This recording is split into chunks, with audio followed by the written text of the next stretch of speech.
नदीकाठच्या गावांनी खबरदारी घ्या. सहाय्यक पोलीस निरीक्षक सुनील गायकवाड.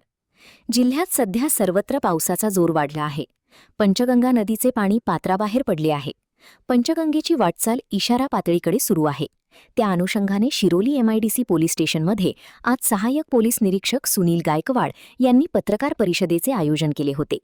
यावेळी बोलताना त्यांनी सांगितले की शिरोली MIDC पोलीस ठाणे अंतर्गत शिये, भुये, पुलाची शिरोली, हालोंडी ही 4 पूरबाधित गावे आहेत. सध्या चालू असलेल्या जोरदार पावसामुळे पंचगंगा नदी दुथडी भरून वाहत आहे. किनाऱ्यालगतच्या गावातील शेतामध्ये पाणी आले तर काही वस्तींजवळ पाणी आले आहे. पावसाचा जोर असाच राहिला तर पाणी वाढण्याची शक्यता आहे. त्यादृष्टीने नागरिकांनी आपली जनावरे सुरक्षित स्थळी स्थलांतरित करावीत. घरातील मौल्यवान वस्तू, दस्त, कागदपत्रे, वयस्कर व्यक्ती यांचे सुरक्षित स्थळी स्थलांतरित करण्याची तयारी करून ठेवावी. घराच्या जुन्या भिंती ओलाव्यामुळे पडण्याची शक्यता आहे, त्याची खबरदारी घ्यावी, जेणेकरून जीवितहानी टाळता येईल. आपत्कालीन परिस्थितीत पोहण्यास जाण्याचे टाळावे, मासेमारीस जाऊ नये. विनाकारण पूर आलेल्या ठिकाणी जाणे टाळावे. पुराच्या पाण्यात सेल्फी घेण्याचे टाळावे. प्रशासनाकडून वेळोवेळी येणाऱ्या सूचनांचे नागरिकांनी पालन करावे. आपत्कालीन परिस्थिती उद्भवल्यास नागरिकांनी तात्काळ आपत्कालीन कक्ष, पोलीस प्रशासन, ग्रामपंचायत किंवा आपल्या गावातील पोलीस पाटलांशी तात्काळ संपर्क साधण्याचे आवाहन त्यांनी यावेळी नागरिकांना केले. महान कार्य न्यूजसाठी विद्याधर कांबळे, पुलाची शिरोली. नमस्कार.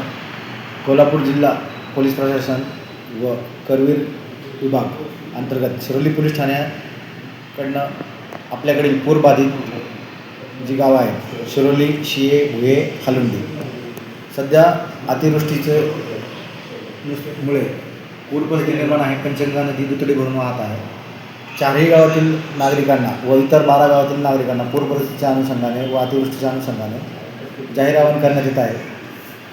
पूर परिस्थिती व पूरबाधित जे क्षेत्र आहे तेथील जनावरे, कुटुंब यांनी मालमत्ता, मुद्देमाल व यांचे स्थलांतर करणं आवश्यक आहे. आणखीनही पाण्याची पातळीत वाढ होऊ शकते, त्या दृष्टीने काळजी घेणं अपेक्षित आहे.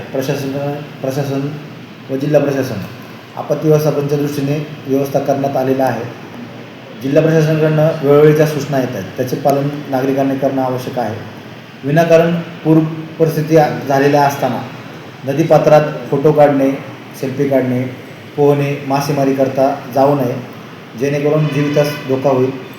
याची काळजी नागरिकांनी घेणे आवश्यक आहे. सर्व ग्रामपंचायत व ग्रामप्रशासनाला विनंती आहे, त्यांनी आपल्या परिसरातील नागरिकांना याबाबत सजग करावे.